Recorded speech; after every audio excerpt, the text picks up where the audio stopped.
Sahur, sahur,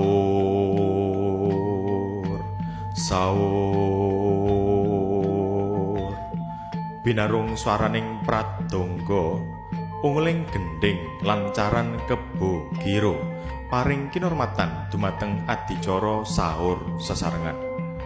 Para muslimin lan muslimat ingkang tansah hanggung mastuti pepoyaning kautamen.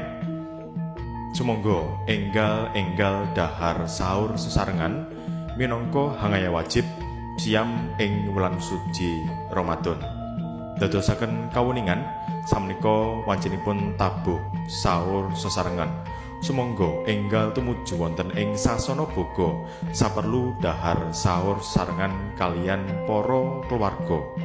Dumateng para warga masyarakat sumangga enggal sahur.